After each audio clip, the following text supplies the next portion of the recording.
बरं, मग तुम्ही मुंबईत आलात, तर मग मुंबईत तुमचं सगळी व्यवस्था जी आहे ती कोणी केली होती? राहणं, खाणं सगळं? माझ्या नवऱ्यानी. म्हणजे धनंजय मुंडे? हा, आम्ही रेंटवरती राहिले आहे. 10 बाय 10चे रूममध्ये आम्ही रेंटवरती राहिले आहे गोरेगावमध्ये.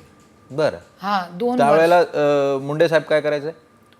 कोणसे मुंडे साहेब? धनंजय मुंडे साहेब स्टूडेंट होते बरं. सिम्बॉयसिस कॉलेज में. हाँ, लॉ पुण्याला? करत होते. हाँ पुण्याला सिम्बॉयसिसला हाँ, शिकत होते. सिम्बॉयसिस कॉलेजमध्ये. आणि तुम्ही मुंबईत होता? हां. नाही, मी इंदोरमध्ये पण होती, मुंबईमध्ये पण होती. की त्यांनी काय सांगितलं, तू इतकी 9th पास आहे आणि मी लॉ करत आहे, आपला फ्युचर खूप चांगला आहे, तू आता अजून तू पढ. त्यांनी माझी स्टडी पण सुरू करून दिली की तू पढ, अशीच तू धडकन मतलब राहू नये, मला असं आवडत नाही, माझी फॅमिली तुला कधी एक्सेप्ट करणार नाही, तू जी अनपढ गवार अशिक्षित राहिली. तो मी सांगितलं हां, चांगली गोष्ट आहे, मला नवरा माझ्या चांगल्यासाठी. परत मी पडली 10th 11th 12th त्यांचे भेटले नंतर मी केलेली आहे. कॉमस्कोर नुसार आता isakal.com आहे देशातील नंबर 1 ची मराठी न्यूज वेबसाईट. प्रत्येक अपडेटसाठी isakal.com ला नक्की भेट द्या. पण मग हे त्यावेळेला तर गोपीनाथ मुंडे साहेब होते, हां, त्यांना माहिती होता हा विषय तुमचा की धनंजय मुंडे आणि तुम्ही एकत्रित राहतायत, धनंजय मुंडेंनी तुमच्याबरोबर लग्न केलंय? त्यांना सगळं माहीत होता. पण याच्यामध्ये कशी गोष्ट आहे ना, आम्ही दोघे जे आहे खूप लहान होते.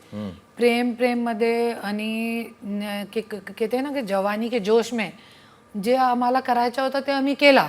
मी ब्राह्मण समाजाची होती, त्याच्यासाठी त्यांच्या घरचे लोकांना ते मान्य नाही होता, पण त्यांना मान्य होता.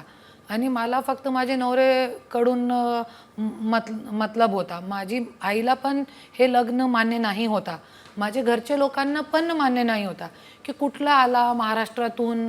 आणि पहिल्यांदा ज्यावेळी आमची भेट झाली, सेकंड मीटिंगमध्ये त्या माझ्या घरी आल्या आणि माझी आईसमोर बात ठेवली की मी माझी आईला आई म्हणून, मम्मी म्हणत होते, आई तर नाही म्हणत होते, मम्मीसोबत मी लग्न करणार आहे आणि तुम्ही विचारू पण नाही दुसऱ्यासोबत कोणाला लग्न करण्याची.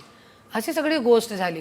तो आज घरचे लोकांना विचार न करता आम्ही दोघे सोबत एक दुसऱ्यासोबत 27 वर्ष. मग घरच्यांच्या अनुमतीने तुम्ही लग्न केलं? तुमच्या आईवडिलांच्या अनुमतीने लग्न केलं? नाही, अनुमती नाही होती त्यांची. मग तुम्ही पळून जाऊन लग्न केलं? हां.